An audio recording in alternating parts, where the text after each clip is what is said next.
Ultimate Spider-Man issue number 6 from Marvel Comics. This series just keeps getting better and better with every issue. Man, I love this series so much. And I say it every every review, but I really wish that this was canon, Peter Parker. So this is the issue where Peter comes out to his family as Spider-Man. So at this point in time, only Mayday knows that Peter is Spider-Man, but by the end of this issue, everybody knows. And it's because one day at breakfast, Peter shows up with a just busted up face. He's got scratches, scars, black eye, and everyone's like freaking out and they're wondering what the hell happened to him.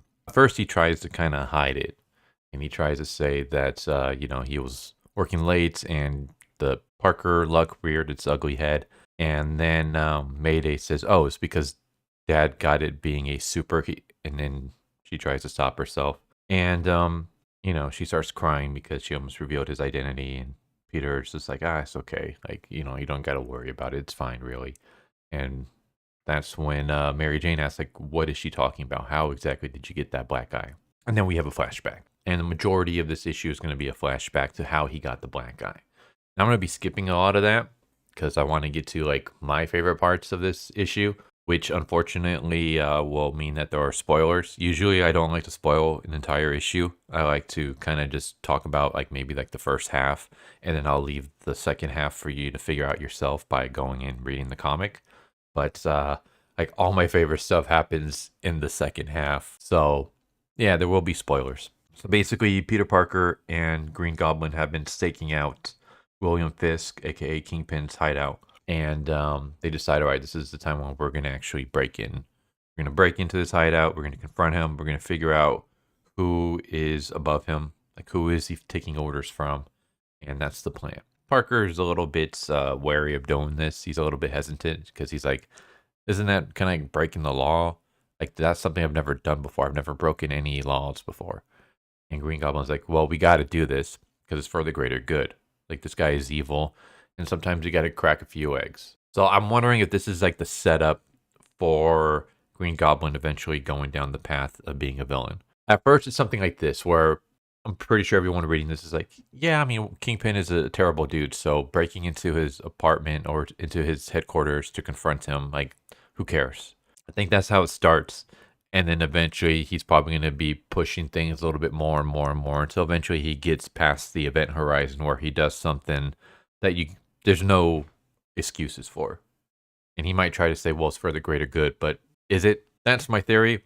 I'm hoping I'm wrong. As I said before, I like the buddy partnership between Peter Parker and Harry Osborn, and I'm hoping that we get to keep it. I'm hoping it stays, and that, since this is non-canon Ultimate Spider-Man, I'm hoping that Ultimate Green Goblin remains a hero throughout the entire thing. I have a feeling that's not going to happen, though. So my theory is that that's what this little setup was. It was just basically planting the seed that Green Goblin's okay with breaking a few eggs to create an omelet. He's okay with, breaking and entering for the greater good. And that's just a start, but eventually it's going to get worse and worse and worse and worse. But yeah, they confront Kingpin, and I guess I'm going to be skipping a bunch of it.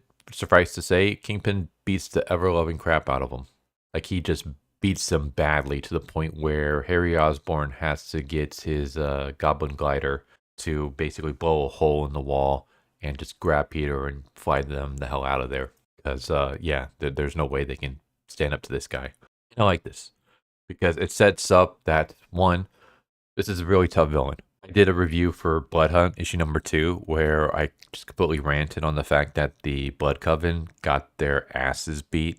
Like, they got curb stomped, and I'm like, well, you just destroyed any kind of, like, threat right then and there. Like, when you have your villain just get absolutely trounced. So I like the fact that not only did they not trounce Kingpin, but it was the exact opposite. Kingpin just completely obliterated them. Like, they didn't even put up a fight. They just got their butts handed to them. And I was like, all right, good. Like, that's how you paint a good villain, where you have the hero just fail, and then they have to get better. And I also like the fact that they failed, because this is something that neither of them have really done much of. Outside of fighting Shocker, what other villains have they really taken on? So this is something that they're both still kind of new to. These were just ordinary guys who don't have any martial arts background as far as I know. Peter Parker was just a photographer. Harry Osborn was just a regular dude working under his father before becoming the CEO. But this is something like they don't have training in this. So them getting curb stomped by William Fisk, who anyone who knows Kingpin, he actually trains in fighting and stuff. Yeah, it makes a lot of sense for them to get their butts handed to them. Plus, it just they can only go up from here. Now they got to grow as characters. So I really like that. Here's my favorite part is him revealing everything to his family. Like, so he tells the truth. He tells them about him being Spider-Man, about him and Green Goblin working together, about going to the Kingpin and getting their butts handed to them, and that's why his face is all busted up. And I like the fact that his son points out, like, you broke into someone's house and tried to beat them up. Isn't that against the law? And Peter's like, yeah, exactly. That's what I've been saying. But I like the fact that like he apologizes that that he kept this from them outside of Mayday and that she knew for 4 months. And Mary Jane's first reaction is, "Are you safe? And are we safe?" And Peter's like, "Yeah, no one knows who I am outside of you guys now and Harry, a friend. So this is going to be our secret. Don't tell anybody." And everyone's like, "All right, yeah, sure. Just how come you kept this a secret from us for 4 months?" And Peter like explains, like, you're right. I should have told you immediately after May found out, but I couldn't find the right time or the right words. I wasn't sure how to do it. But I'm coming out now. I'm a superhero. And I like the fact that everyone kind of takes it in stride. Like Richard's like, all right, like I got some questions, but you can answer them tomorrow. Mayday basically says goodnight, Super Dad, and then it's time for Peter to talk to Mary Jane. And this is the moment where like you could have had a bunch of family drama where she's upset and she yells at him and all this stuff, but no, she doesn't. She takes it in stride. Like he basically asks her, like, "Are you mad?" And she says, "No, I'm not mad. I'm confused, but stuff is making sense now. I'm not mad. I just wish you would have told me sooner. Like all I can say now is that I'm scared of you getting hurt, but mostly I'm just proud. Like I'm proud that you're doing something that is in your heart because they talked earlier in like issue number 1 about how Peter feels like there's something missing in his life, that he loves his wife, he loves his family, but just something isn't right. And it's the fact that he had his Spider-Man powers. I don't want to say taken away from him because he never had them, but they were taken away from him becoming a superhero when he should have been. He should have been a superhero years and years ago, but someone changed the timeline and he never got those powers. But he knows that he should have gotten them, even though he doesn't. Like part of him felt like there was something missing in his life, and now that void has been filled. And so she's happy that he's doing something he loves. She's happy that he's being a hero, that he's saving lives and trying to protect people. So I like this. I like that rather than ragging on him, rather than yelling at him for lying to her and keeping this a secret, rather than saying, don't do this. She's like, I'm scared that, you're going to get hurt, but mostly I'm impressed and I'm proud of you. And I was like, all right, that's the wife that everyone could strive for. And then we just get some like nice flirty little moments where he's like, "You want to see the suit, don't you?" And she's like, "Yeah, I most certainly do." And so he puts on the suit, and again more flirting. She's like, "Oh yeah, I think this definitely works, Mr. Parker.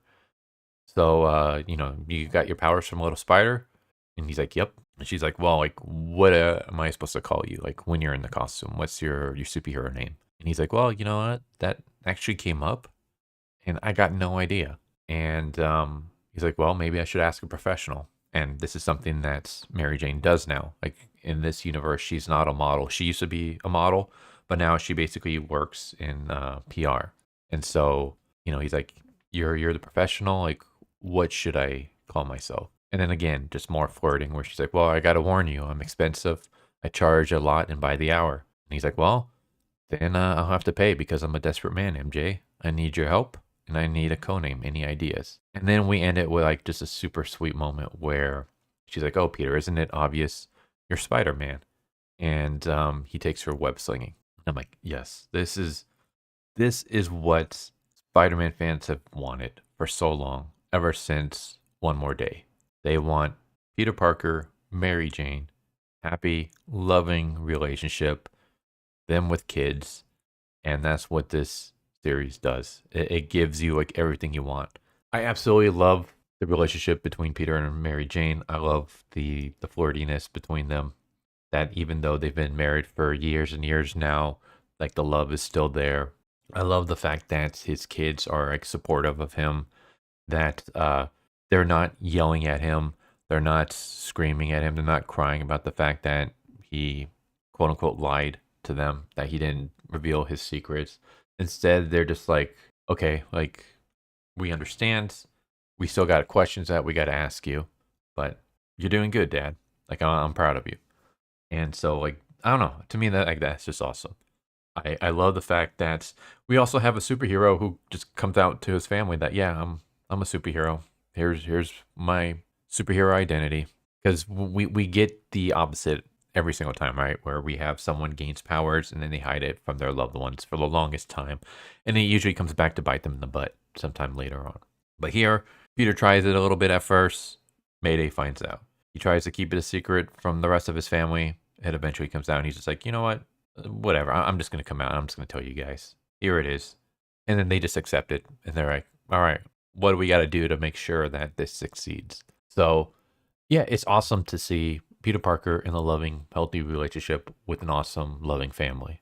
So, my favorite part of this was actually not the cool superhero fight scenes with Peter Parker and Harry Osborn against Kingpin. It was actually the family moments, the family slice of life moments. Just him at the dinner table with his family, him revealing his secret identity, and then just the flirty moments between him and MJ, and him taking her swinging. That's awesome. I love just the family aspect of this series. This is actually my favorite part of this entire series is the family aspect.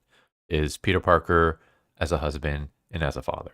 Like the rest of the stuff is fine. I like it. But if you were to just give me nothing but slice of life of Peter Parker and his family, I would be completely fine with that. I would love that as well. Like this is my favorite part of this entire series, and it's awesome.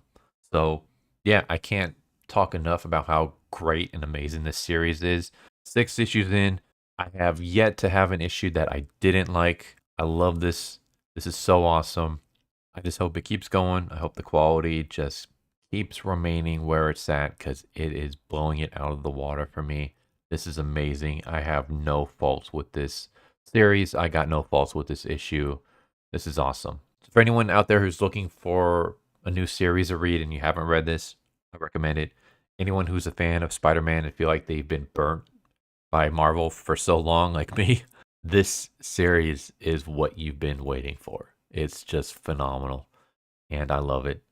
And yeah, I'm just rambling about how awesome this is. So I'm going to end the video here. This is great. Go check it out. There you go. Ultimate Spider-Man, issue number 6 from Marvel. Fantastic.